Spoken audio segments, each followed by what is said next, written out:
మనం ఇప్పుడు సిద్దిపేట పట్టణ నడిబొడ్డులో ఉన్నాం. ఇది ప్రభుత్వ జూనియర్ కళాశాల సిద్దిపేటలో. సో ఇక్కడ పక్కనే ప్రభుత్వానికి సంబంధించిన హై స్కూల్ కూడా ఉంటుంది. ఆయనకాలనే girls school, girls junior college ఇట్లా ఇది పరిసర ప్రాంతాల్లో అన్ని కూడా ఉంటాయి. సో ఇక్కడ ఉండి మాట్లాడడానికి కారణం ఏంటంటే, సో గత ప్రభుత్వం క్రీడా ప్రాంగణాలు, తెలంగాణ క్రీడా ప్రాంగణాల పేరుతోటి ఒక కార్యక్రమాన్ని తీసుకొచ్చింది. ప్రతి పల్లెటూర్లలో కానీ, ప్రతి ఊరికి కానీ, అట్లాగే పట్టణంలోని ప్రతి వార్డుకు కూడా క్రీడా ప్రాంగణాలు ఉండాలనే ఒక సదుద్దేశంతో ఈ కార్యక్రమాన్ని అయితే తీసుకొచ్చింది. మరి తీసుకొచ్చినట్టుగా అవి నిధులు కరెక్ట్గా ఖర్చు అయినాయా, నిజంగానే వాళ్ళు ఏదైతే గైడ్లైన్స్లు ఇచ్చినట్టుగానే అన్ని క్రీడా ప్రాంగణాలు అనేది ఏర్పాటు అయినాయా లేదా, నిధుల దుర్వినియోగం అయిందా ఏందని చెప్పేసి ఒక పౌరుడు అయితే దానికి సంబంధించిన సమాచార హక్కు చట్టం కింద ఆర్టీఐ కింద అయితే అడగడం జరిగింది. సో రాష్ట్ర వ్యాప్తంగా ఎన్ని క్రీడా ప్రాంగణాలు ఉన్నాయి, దానికి సంబంధించి ఏ ఊరికి ఎంత ఖర్చు అయింది, వాటికి ఎంత ల్యాండ్ అలాట్ చేసిరు, అక్కడ ఎలాంటి ఏర్పాట్లు చేసిరు అనేది కొంత సమాచారం ఇచ్చినప్పటికీ కూడా ఇంకా కొంత అరకొర సమాచారం ఇచ్చిరు. ఇచ్చిన సమాచారంలో కూడా ఎన్ని లోపాలు ఉన్నాయి అనేది మనం చూసే ప్రయత్నం చేద్దాం. అయితే ఇక్కడ దానికి సంబంధించి అసలు ఏం జరిగిందని అడిగితే కలెక్టర్ గారు అండ్ మున్సిపల్ కమిషనర్ దగ్గర నుంచి ఫిర్యాదుదారునికి no funds have been misused for implementation of క్రీడా ప్రాంగణాలు. సో క్రీడా ప్రాంగణాలకు సంబంధించిన డబ్బులు ఎక్కడ కూడా మిస్యూజ్ కావాలి కదా అని చెప్పేసి కూడా వాళ్ళు రిపోర్ట్ చేయడం జరిగింది. మరి నిజంగా మిస్యూజ్గా అయినా కాలేదా అని చూద్దామని ఇవాళ మనం సిద్దిపేట పట్టణం అయితే శాంపిల్గా మనం సిద్దిపేట పట్టణంలో తిరుగుతున్నాం. సో పట్టణ వ్యాప్తంగా సిద్దిపేట పట్టణానికి వరకు అయితే ఒక 20 ప్రాంతాలలో కరెక్ట్ ఇక్కడ చూడొచ్చు లిస్టు, ఒక 20 ఏరియాస్లో ఈ డిఫరెంట్ లొకేషన్స్లో ఈ క్రీడా ప్రాంగణాల ఏర్పాటుకి అయితే వాళ్ళు ఇవ్వడం జరిగింది, బడ్జెట్ అలాట్ చేయడం జరిగింది. ఈ వార్డ్ నంబర్లు కూడా మెన్షన్ చేయడానికి Yellanki college, Yellanki college, Yellanki college, Yellanki college, దాదాపు ఒక 4 ఎల్లంకి కాలేజ్కి ఒక జాగానే వేయడం. ఇట్లా government girls school, government girls junior college, government high school 1, government high school 2, government junior college, ఇట్లా అన్ని కూడా ఇవ్వడం జరిగింది. మరి అక్కడ ఏమేమి ఏర్పాట్లు చేయాలి యాక్చువల్ అయితే, సో ఈ 20 ప్రాంతాలలో ఇవి ఏర్పాటు చేయడానికి వీళ్ళు పెట్టిన ఖర్చు ఎంత, 30 లక్షల రూపాయలు, అక్షరాల 30 lakhs. మరి ఈ 30 lakhsలో వీళ్ళు ఏమేమి ఏర్పాటు చేయాలి జనరల్గా అయితే మనం ఇక్కడ మనం వెనక చూసుకోవచ్చు. ఈ ఖోఖోకి సంబంధించిన వుడెన్ పోల్స్, అట్లాగే ఎక్సర్సైజ్ సంబంధించి ఒకటి మిడ్ రేంజ్లో ఒక పోల్ ఉండాలి, పెద్ద పోల్ ఒకటి ఉండాలి. ఇక్కడ దీనికి సంబంధించిన లేఅవుట్ ఎట్లా ఉండాలని కూడా మెన్షన్ చేయడం జరిగింది దీంట్లో క్లియర్గా. సో ప్రభుత్వం ఇచ్చినటువంటి గైడ్లైన్స్ ప్రకారం ఖోఖో ఉండాలి, కబడ్డీ కోర్ట్, వాలీబాల్కి సంబంధించిన court, long jump pit, exercise bar, single and double, single bar double bar. So ఇక్కడ మన ఈ ప్రాంగణంలో అక్కడ సింగిల్ బార్ డబుల్ బార్ కూడా ఉన్నట్టుంది. సో అది ఉంది. అండ్ ఇక్కడ వుడెన్ పోల్స్, ఖోఖోకి సంబంధించిన పోల్స్ కూడా చూడొచ్చు. సో ఇక్కడ ఇవి ఉన్నాయి. అయితే ఇక్కడ వీళ్ళు క్లియర్గా మెన్షన్ చేసింది ఇంకొకటి ఏంది, ఇక్కడ entrance arch. So entrance arch అనేది ఇక్కడ జూనియర్ కళాశాలలో అయితే మనకు కనిపించలే, మరి బహుశా చెట్ల సాటు పోయిందా మరి ఏమన్నా ఇంకేమన్నా దాని ఏమంటారు ఇనుప సామాన్లు తీసుకపోయారా, ఇక్కడ మున్సిపల్ అధికారులే చెప్పాలి. ఎంట్రన్స్ ఆర్చ్ అనేది తెలంగాణ క్రీడా ప్రాంగణం అనేది క్లియర్గా రాష్ట్ర వ్యాప్తంగా ఒకే రకంగా ఉండాలి, అదే ఫాంట్లో ఉండాలి, అదే కలర్లో ఉండాలి, అదే డైమెన్షన్స్లో ఉండాలి. క్లియర్గా వాళ్ళ ఒక గైడ్లైన్స్ అనేది ఇవ్వడం జరిగింది. దాని ప్రకారం ఇక్కడ ఎంట్రన్స్ ఆర్చ్ కూడా ఇక్కడ లేదు. సో ఇక్కడ ఎంట్రన్స్ ఆర్చ్ లేదు, మిగతాయి ఉన్నాయి. పక్కన హై స్కూల్లోకి పోతే ఎంట్రన్స్ ఆర్చ్ ఒకటి ఉంటుంది, మిగతాయి ఉండే. గతంలో ఎప్పటి నుంచో ఉన్నటువంటి స్కూల్ అవి, ఇప్పుడు నిన్న ఏళ్ళు కట్టినాయి కాదు, ఇవన్నీ చాలా ఏళ్ళ నుంచో కట్టినాయి. అప్పటి నుంచే ఇక్కడ ప్లేస్ అనేది అవైలబుల్ ఉంది. ఇక్కడ ఏదో తూతు మంత్రంగా అక్కడ రోడ్డు కనిపిస్తుంది కాబట్టి రోడ్డు మీద అది క్రీడా ప్రాంగణం కొంచెం ఈజీ యాక్సెస్ ఉంటుంది కాబట్టి అక్కడ పెట్టేసారు ఒక బోర్డు. మిగతా అన్ని ఏం చేసారు అనేది మరి మున్సిపల్ కమిషనర్ గారు చెప్పాలి. ఇక్కడ మాత్రం ఆ ఎంట్రన్స్ ఆర్చ్ను లేపేసారు. మరి అదేమైంది అనేది ఒకటిసారి అడుగుదాం. దీంతో పాటు ఇంకా డిఫరెంట్ లొకేషన్లో ప్రభుత్వ డిగ్రీ కళాశాలలో కానీ, న్యూ హై స్కూల్లో కానీ ఒకసారి అన్ని లొకేషన్స్ కూడా వెళ్ళి చూద్దాం. నిజంగా వీళ్ళు ఇచ్చిన ప్రకారమే అన్ని ఉన్నాయా లేదా, అసలు మరి నిధుల దుర్వినియోగం ఏమాత్రం కాలేదని చెప్తున్నారు. ఎక్కడ చూడు లక్షల రూపాయలు అయితే వెచ్చించినట్టుగా మనం ఇక్కడ చూడొచ్చు. 20 గుంటలు 40 గుంటలు కేటాయించారు ఒక్కొక్క ఊర్లో. దాదాపుగా ఇది ఎక్స్పెండిచరు 29,000, 26,000, 56,000 ఒక్కొక్క ఊర్లో. ఇగో చుంచన కూడనట 56,000, ఇట్లా వేలకు అయితే ఖర్చు పెట్టారు. మరి అదే స్థాయిలో ఇవి ఏర్పాటు చేసిరా లేదా మనం అన్ని లొకేషన్స్లో కూడా వెళ్ళి చూసే ప్రయత్నం చేద్దాం. దీనికి సంబంధించిన ఫిర్యాదుదారుతో కూడా మాట్లాడే ప్రయత్నం చేద్దాం. ఆర్టీఐ కింద సమాచారం పడినటువంటి ఫిర్యాదుదారు కూడా మనతో పాటు అందుబాటులో ఉన్నాడు. ఆయనను కూడా అడిగి మరిన్ని వివరాలు తెలుసుకునే ప్రయత్నం చేద్దాం. ఇంకో లొకేషన్ కూడా పోదాం.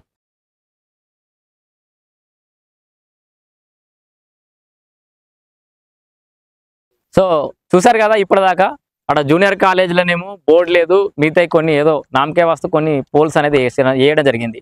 అటు పక్కనే ఉన్నటువంటి హై స్కూల్ గ్రౌండ్లోనేమో బోర్డు ఉంది కానీ మిగతా ఫెసిలిటీస్ ఏవో పాతవి ఉన్నట్టు కూడా అనుమానం వచ్చింది. అండ్ ప్రభుత్వ డిగ్రీ కళాశాలకు పోతే కూడా అక్కడ అసలు మహిళా డిగ్రీ కళాశాల ప్రిన్సిపల్ గారిని అడిగితే మాకు అసలు మా నోటీస్లో కూడా లేదు, మాకు ఇంటిమేషన్ కూడా లేదు, చూసి చెప్తా అని చెప్పేసి కూడా చెప్పడం జరిగింది. సో ఇక్కడ వాటితో పాటు మనం ఇప్పుడు ఎల్లంకి కాలేజ్ దగ్గరకు వచ్చినాం. ఎల్లంకి కాలేజ్ దగ్గర 1, 2, 3, 4 అంటే 11th వార్డులో దాదాపు 4 లొకేషన్స్లో ఈ తెలంగాణ క్రీడా ప్రాంగణాలు ఏర్పాటు చేసినట్టుగా వీళ్ళు ఆర్టీఐలో ఇచ్చినటువంటి సమాచారం.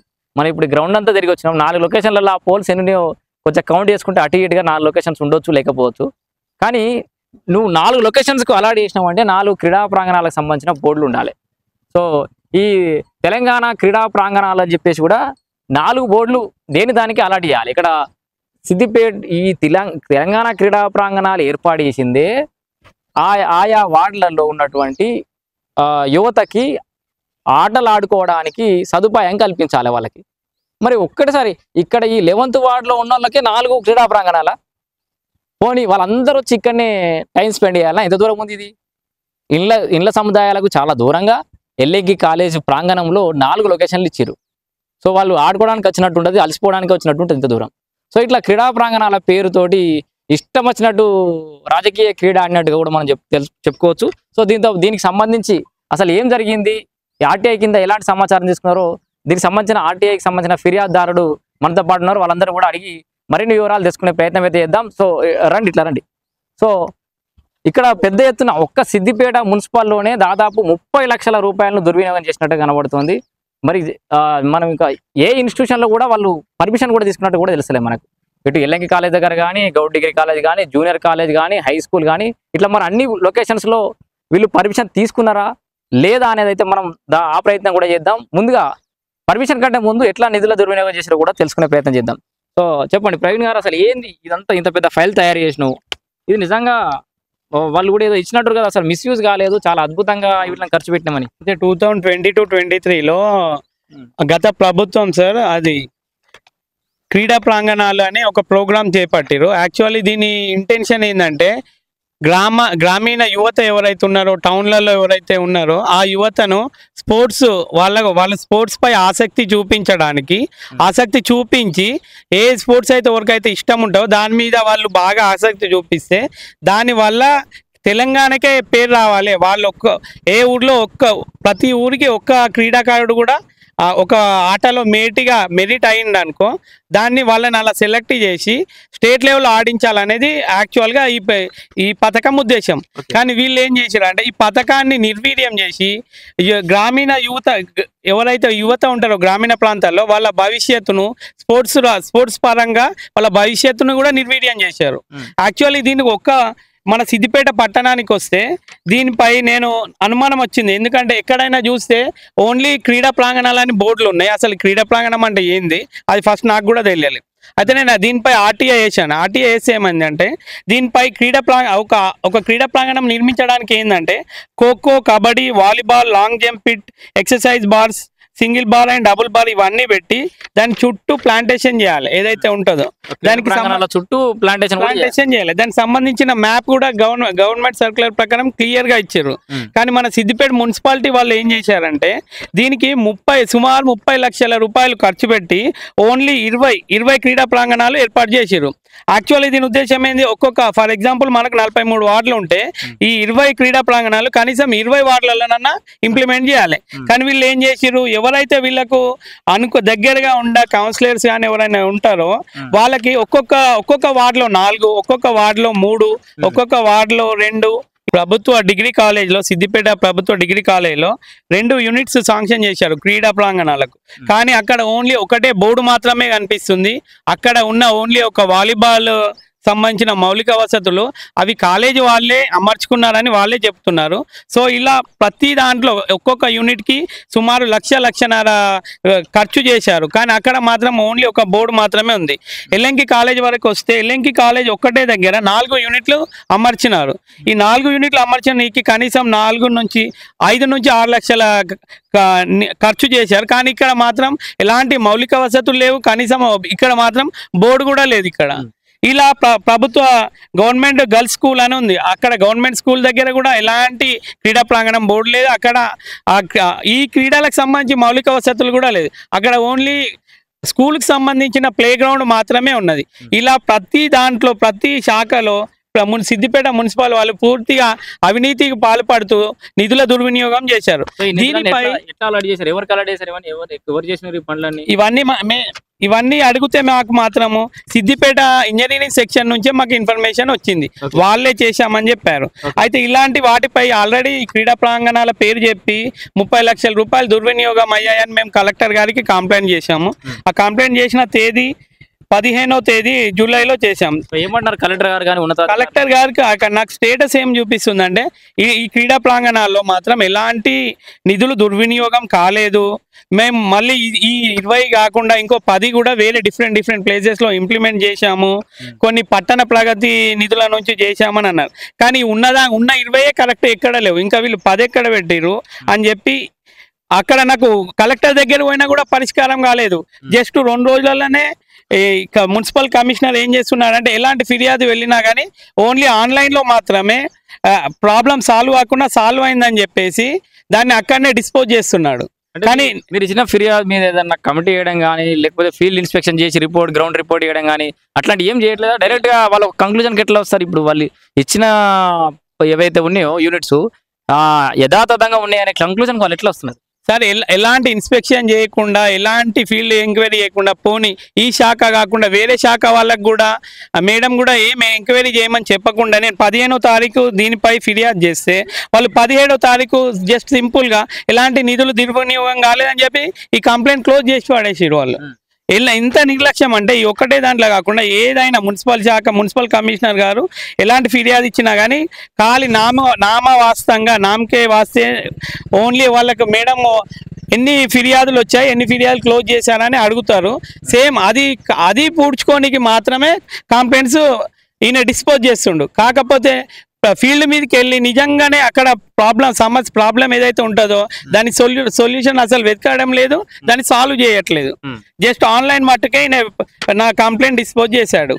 నేను ఇప్పటి కూడా కలెక్టర్ మేడం గారికి విన్నవించుకుంటున్నా, దీనిపై మీరు ఫీల్డ్ ఎంక్వైరీ చేయించి నిజంగానే నిధుల దుర్వినియోగం జరిగిందా లేదా, ఒకవేళ నిధుల దుర్వినియోగం దుర్వినియోగం జరిగినా కానీ జరగలేదని మీ సమక్షంలో మీ పోర్టల్లో నేను కంప్లైంట్ పెడితే ఎంత ధైర్యం ఉంటే ఒక కలెక్టర్ ఉన్నతాధికారి మేడం కలెక్టర్ ముందే ఇలాంటి అబద్ధపు రిపోర్ట్స్ ఇస్తారు? దీనిపై కలెక్టర్ మేడం కంపల్సరీగా ఉన్నతాధికారులను కలెక్టర్ గారిని కూడా తప్పుదోవ పట్టిస్తున్నాడు. దీనిపై వెంటనే ఒక కమిటీ వేసి దీనిపై వెంటనే ఈ సిద్దిపేట టౌన్ లో 43 వార్డులు తిరిగి ఎక్కడెక్కడ అమర్చిలో చూసి సమగ్ర విచారణ చేసి ఈ నిధుల దుర్వినియోగం జరిగితే వెంటనే మున్సిపల్ కమిషనర్ని సస్పెండ్ చేయాలని నేను కోరుతున్నాను. చట్టం ఏదైతే కేంద్ర ప్రభుత్వం నుంచి ఒక చట్టం చేసి రైట్ టు ఇన్ఫర్మేషన్ అని చేశారో దానికి సంబంధించిన బోర్డు ఏదైతే సూచిక బోర్డు ఉంటుందో అక్కడ పిఐఓ ఎవరు అప్లెట్ అధికారి ఎవరు అని ఒక బోర్డు ఎవరు చెప్పకముందే ఆయన చట్ట ప్రకారం ఆయననే పెట్టాలి. కానీ దానికి కూడా ఒక సూచిక బోర్డు రైట్ టు ఇన్ఫర్మేషన్ సంబంధించిన సూచిక బోర్డు కూడా ఒక పౌరుడు కలెక్టర్ గారికి కంప్లైంట్ చేసే తప్ప అది ఆయన అమర్చలేదు. ఇంకొకటి ఏంటంటే సీసీ కెమెరాలు ఏవైతే ఉన్నాయో మున్సిపల్ ఆఫీస్లో ఎన్నో లక్షలు వెచ్చించి పెట్టారు, కానీ మొన్నటి వరకు కూడా దానికి కూడా సీసీ కెమెరాలు పనిచేయట్లేవని ఒక కలెక్టర్కి చెప్తే తప్ప అందులో కూడా సగం మాత్రమే ఇప్పుడు పనిచేస్తున్నాయి. అన్ని రూల్స్ పాటిస్తాడు, గేట్లు టైంకు తాళాలు వేసే కమిషనర్ కనీసం సమాచార హక్కు చట్టానికి సంబంధించి సూచిక బోర్డు పెట్టలేదు. అంత నెగ్లిజెన్స్, అసలు చట్టపరంగా ఏవి కూడా పనిచేయడు కమిషనరు. ఈ కమిషనర్కు అంతగానం ఓన్లీ అధికారులకు లేకపోతే పెద్ద లీడర్లకు మాత్రమే పనిచేస్తాడు, సామాన్య ప్రజలకు అసలు పనే చేయడు ఇతను. ఇంకొకటి చట్టానికి ప్రతి ఒక్కటి ఏదైనా చట్ట పరిధిలో పని చేయడు. ఎవరు వెళ్ళినా మామూలు ప్రజలు వెళ్తే చట్టం వాళ్ళకి తెలియక వెళ్తే మాత్రం వాళ్ళతో అసలు మాట కూడా మాట్లాడాడు. 1-2 మాటలు మాట్లాడినా సరే వెళ్ళిపో అన్నట్టే మాట్లాడతాడు తప్ప వేరే ఏం లేదు. అక్కడ ఉన్న అటెండర్స్ ఎవరైతే ఉంటారో వాళ్ళు ఒకవేళ ఉన్న సామాన్య ప్రజలని లోపలికి పంపిస్తే వాళ్ళను నానా బూతులు తిడతాడని వాళ్ళే చెప్తున్నారు మాకు. ఇలాంటి ధోరణి ఉన్న ఈ కమిషనర్ను అవినీతికి పాల్పడతాడు. నిధుల దుర్వినియోగాన్ని గత ప్రభుత్వం చేసిన నిధుల దుర్వినియోగం కూడా ఈయన వాళ్ళని వెనకేసుకొని వస్తాడు, అందులో ఏమి దుర్వినియోగం జరగలేదని. ఇలాంటి కమిషనర్ని వెంటనే ఇతనిపై ప్రతి దాంట్లో ప్రతి శాఖకు సంబంధించి ఇతని పాత్ర ఏదుందో దానిపై విచారణ చేసి వెంటనే ఇతన్ని సస్పెండ్ చేయాలని కోరుతున్నాం. సో ఇక్కడ మరింత మంది సిద్దిపేట సిటిజన్స్ అయితే ఉన్నారు, సో యువకులు పౌరులు ఉన్నారు. వాళ్ళని అడిగి అసలు మున్సిపల్ కమిషనర్ యొక్క పనితీరు ఎట్లా ఉంటుందో కూడా కనుక్కుందాం. ఎందుకంటే వరుసగా మన ఛానల్లో కూడా కథనాలు వస్తున్నాయి. ఎందుకంటే చాలా మంది కంప్లైంట్స్ చేస్తూ ఉన్నారు. అత్యవసరానికి వాడాల్సినటువంటి నిధులని ఇష్టారీతిన వాడడం, అసలు ఎప్పుడైనా కొంత ప్రాధాన్యత లేని అంశాలని దానికి ముందుగా ప్రియారిటీ ఇస్తూ అసలు ప్రాధాన్యత ఉన్న అంశాలని ఎజెండాలో పెట్టి కొంచెం కాలయాపన చేయడం, ఇట్లా రకరకాలుగా కమిషనర్ చేస్తున్నారని కూడా మనం ఆల్రెడీ స్టోరీ రన్ చేసినాం. సో ఇక్కడ పౌరులను కూడా అడిగి తెలుసుకునే ప్రయత్నం చేద్దాం. సో ఎట్లా ఉంది సిద్దిపేట మున్సిపల్ కమిషనర్ పనితీరు, ఏంది ఇన్నిగా అలిగేషన్స్ ఎందుకు వస్తున్నాయి, ఆయన ప్రవర్తన ఎట్లా ఉంటుంది? సిద్దిపేట మున్సిపల్ కమిషనర్ ఎట్లా ఉండంటే సామాన్యులకు ఎవరికి ఇంతవరకు పనిచేయడు. ఆయన ఓన్లీ లీడర్లకు కౌన్సిలర్లకే పనిచేస్తాడు. ఒక చిన్న ఎగ్జాంపుల్ చెప్తా. ఏం చేస్తాడంటే 5 o'clockకి గేట్ ఉంటుంది, గేట్ క్లోజ్ చేస్తాడు. గేట్ క్లోజ్ చేసి ఓన్లీ కౌన్సిలర్లను పెద్ద పెద్ద లీడర్లను పిలుచుకొని ఆఫీస్ టైంలో ఏవైతే పనులు చేయలేదో ఆ టైంలో 5 o'clock పిలుచుకొని కౌన్సిలర్లను పిలుచుకొని సెటిల్మెంట్లు చేసుకుంటాడు. ఆయన కాని పనులు అన్ని అప్పుడు చేస్తాడు. సామాన్య ప్రజలని మున్సిపల్ ఛాంబర్లో పోదామన్నా కానీ ఆయన వద్దంటాడు. ఒక వైట్ స్లిప్పులు పెట్టిరు బయట మున్సిపల్ ఛాంబర్ పైన. నీకేదైనా హోదా ఉంటేనా, నువ్వు టౌన్ ప్రెసిడెంటా, డిస్ట్రిక్ట్ ప్రెసిడెంటా, ఏదైనా హోదా ఉంటేనే లోపల రమ్మంటాడు. ఇప్పుడు ఎగ్జాంపుల్ సామాన్య ప్రజలు ఏదైనా కంప్లైంట్ ఇవ్వని పోతారు. ఇప్పుడు ఈ బాబు ఉన్నాడు, ఈయన ఉన్నాడు, వాళ్ళకి ఎవరికి హోదా ఉండదు. హోదా ఉండకపోతే ఎవరిని రాణిస్తలేడు ఆయన. ఏదైనా హోదా ఉన్న వాళ్ళకే లోపల రాణిస్తుండే, కానీ సామాన్య ప్రజలకి మున్సిపల్ కమిషనర్ ఏం పని చేస్తలేడు. ఏదైనా పని మీద అడిగినా కానీ కౌన్సిలర్లు చెప్తేనే నేను చేస్తా, కౌన్సిలర్లు కాదు నేను చెయ్యా, సామాన్య ప్రజలు కూడా ఆయన ఏం చేస్తలేడు. టోకెన్లు పెట్టిన కమిషనర్ టోకన్లు పెట్టి అది హోదా ఉన్నోళ్ళేనట. అది ఇప్పుడు సామాన్య ప్రజలకు ఏం హోదా ఉంటది? ఇప్పుడు 5 తర్వాత మున్సిపల్ పరిధిలో ఎవరికైనా ఆపద వస్తే పోవడానికి గేట్లు మూసే ఉంటాయి. 5 తర్వాత గేట్ మూసి ఉంటది. తర్వాత 5 తర్వాత ఏం చేస్తాడంటే అలా సెటిల్మెంట్లు జరుగుతున్నాయి. 5 తర్వాత అలా. సో పేదోళ్ళకి ఏం సమస్య రావద్దు 5 తర్వాత, సిద్దిపేట మున్సిపల్ వాళ్ళకి ఏం సమస్య రావద్దు, వస్తే 4 లోపలనే రావాలి అంతే. 5 తర్వాత వస్తే అసలు సామాన్యులకు నో ఎంట్రీ, నో అసలు గేటే పెడుతుండు. ఆ గేట్ కూడా మీరు కూడా ఒకసారి విజిట్ చేయండి, దూరం నుంచి వీడియో తీయండి. ఒక కౌన్సిలర్ వస్తే కౌన్సిలర్ మరి 2-3 వస్తే డోర్ తీస్తున్నారు, ఆ గేట్ తీసి లోపలికి పంపిస్తారు. సామాన్య ప్రజలు వస్తే ఏమో ఆఫీస్ టైం అయిపోయింది అంటాడు. సామాన్య ప్రజలకు ఒక రూల్ ఉంటది, లీడర్లకు ఒక రూల్ ఉంటది ఎక్కడైనా చట్టం. సో ఇది వర్షాకాలము, చాలా సమస్యలు ఉంటాయి. అనుకోకుండా ఇక్కడ ఇళ్లకు నీళ్లు రావడం, లేకపోతే ఇక్కడ చెట్లు విరిగిపోవడం, రకరకాల సమస్యలు వస్తూ ఉంటాయి. మరి ఇట్లాంటి డిజాస్టర్ మేనేజ్మెంట్ ఎట్లా చేస్తాడు అనుకుంటారు? అసలు మేము కూడా చాలా సార్లు మున్సిపల్ కమిషనర్ కి ఆఫీస్ టైంలో కూడా ఫోన్ చేసినాం. ఎప్పుడైనా ఫోన్ చేస్తే ఫోన్ కూడా రెస్పాన్స్ చేయడానే, అసలు ఫోన్ రెస్పాన్స్ చేయడు. ఆఫీస్ పోయినా కానీ సామాన్య ప్రజలను కలవాడు. ఆయన ఏమున్నా కానీ కొందరు లీడర్ల కోసమే పనిచేస్తున్నట్టున్నాడు తప్ప ఆయన అసలు కాదు మున్సిపల్ కమిషనర్ లేడే ఆయన. సో మొత్తంగా చూస్తున్నారు కదా, సిద్దిపేట మున్సిపల్ కమిషనర్ మీద కంటిన్యూగా ఆరోపణలు అయితే వస్తున్నాయి. సో సమయానికి అంటే పొద్దున ప్రజలకు అందుబాటులో, అసలు ఆ సమయానికి ఏమో ప్రజలకు అందుబాటులో ఉంటాడు, మిగతా సమయంలో ఏమో 4 తర్వాత గేట్లు మూసేస్తాడు. ఈ అలిగేషన్ అయితే చాలా మంది చేశారు. టైంకి 4 గంటలకు గేట్లు మూసేస్తారని అలిగేషన్ అయితే ఇప్పటికే చాలా సార్లు కూడా విన్నాం మనం. సరే ఆయన టైమింగ్స్ ఏమన్నా టైం అంటాడేమో. సో ఆ టైంలో ఆయన ఉన్న టైంలో వర్కింగ్ అవర్స్లో, విజిటింగ్ అవర్స్లో ఆయన పనిచేస్తాడా, కలుస్తాడా అంటే సామాన్యులకు నో ఎంట్రీ అట లోపల. అంటే ఛాంబర్లకు పోవద్దు సామాన్యుడు. దాన్ని ఏదో అద్భుతంగా తీర్చిదిద్దుకున్నాను కూడా మనకు నిన్ననే మన ఛానల్కు స్టూడియోకి వచ్చి ఒక పౌరుడు చెప్పిపోయాడు, మున్సిపల్ ఛాంబర్ని సొంత నిధులతోటి నేను చేసుకున్నా అని, ఒకసారి మెప్మా నిధులతోటి దీన్ని ఆధునీకరించిన అని చెప్పేసి ఆయన ఛాంబర్ను ఆధునీకరించుకోండి. కానీ ఆ లోపలికి వచ్చేటోళ్ళు కూడా మరి ఖద్దరు చొక్కాలు వేసుకొని మెడల చైన్ వేసుకొని పోతేనే మరి టోకెన్ మీద ఏదైనా హోదా రాసిస్తే తప్పితే సామాన్యులకైతే లోపలికి అలవ్ చేయట్లేదు అని చెప్పేసి కూడా పౌరులు చెప్తున్న పరిస్థితి. ఇది సిద్దిపేట మున్సిపల్ కమిషనర్ పనితీరుకు ఇవి నిదర్శనాలు. అండ్ సిద్దిపేట కమిషనర్ పనితీరుతో పాటు గత ప్రభుత్వం ఈ క్రీడా ప్రాంగణాల పేరుతోటి ప్రభుత్వ ధనాన్ని, ప్రజాధనాన్ని ఎంత దుర్వినియోగం చేసింది, ఎక్కడ పడితే అక్కడ కుమ్మరిచ్చిందో కూడా మనకి ఇక్కడ కళ్ళగట్టినట్టు చూపెట్టే ప్రయత్నం చేసినాం. సో నెక్స్ట్ స్టోరీలో ఇవి మనం ఇప్పటిదాకా అసలు మనం ఫీల్డ్కి వచ్చేదాకా ఈ నిధుల దుర్వినియోగం జరిగింది అనుకున్నాం. నిధుల దుర్వినియోగంతో పాటు అధికార దుర్వినియోగం, అంటే ఎక్కడ కూడా ఏ లొకేషన్లలో గవర్నమెంట్ ఇన్స్టిట్యూషన్స్లో, ప్రైవేట్ ఇన్స్టిట్యూషన్స్లో ఇవైతే పెట్టిరో అక్కడ వితౌట్ పర్మిషన్ పెట్టినట్టు కూడా కొంత సమాచారం ఉంది. దానికి సంబంధించి కూడా క్లియర్ మనం ఆధారాలు సేకరించిన తర్వాత దాని గురించి కూడా మళ్ళీ మాట్లాడుకుందాం.